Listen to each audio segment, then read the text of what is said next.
Okay guys, welcome back to our channel again, and then don't forget to like, subscribe and share.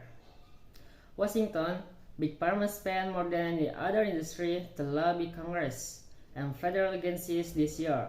A Reuters analysis shows, but still suffered a major defeat after failing to solve a bill that allows the government to negotiate price on select drugs. Despite the pharmaceutical industry spending at least $1,042 million on lobbying efforts, the $4,030 billion Inflation Reduction Act to change climate, health, and tax policies will become law. It cleared its largest hurdle last week with passage in the Senate, without any Republicans joining Democrats in voting for the bill, followed by passage by the U.S. House of Representatives on Friday. President Joe Biden will sign it into law next week. The bill's imminent enactment represents a rare legislative defeat for the pharmaceutical industry and sets a precedent for curbing drug price in the world's most lucrative market for medicines, according to congressional and industry officials. This is a major first step forward. Democratic Senator Patty Murray, chair of the Senate's Health Committee, told readers, "Is it the first time we have been able to make this kind of step to lower price on pharmaceutical, which will set the stage for us to do more?" Health policy experts say the bill reflects the pharma industry's weakening influence on the Democratic Party and that its main argument against price negotiation, that it stifles innovation, is no longer persuasive for the public.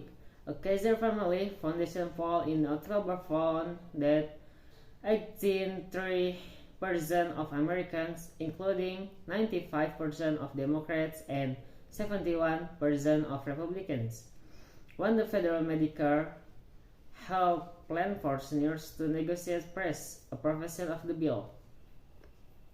The pharma guys up the ante in throwing everything but the kitchen sinks against this, said Senator Ron Wyden, a Democrat who chairs the Finance Committee. The industry powerful trade association, Pharmaceutical Research and Manufacturers of America, urged senators in a public letter to reject the bill. Its president, Stephen Abel, told politics that lawmakers who fought for it wouldn't get a free pass. Few associations have all the tools of modern political advocacy at their disposal in the way that pharma does, he said. A pharma spokesperson said the group will continue to work with all lawmakers. He didn't address Abel's comment about holding lawmakers accountable.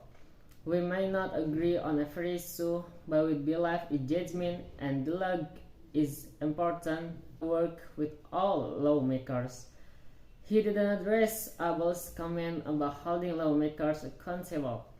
"We may not agree on every issue, but we believe the judgment and dialogue is important to promoting a policy environment that supports innovation."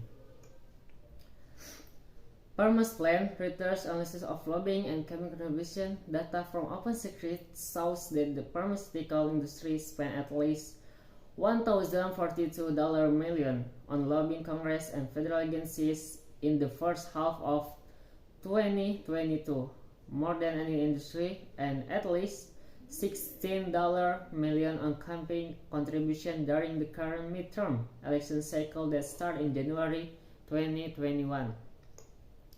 Almost two-thirds of the money spent on lobbying, around $93 million, came from pharma and its member companies.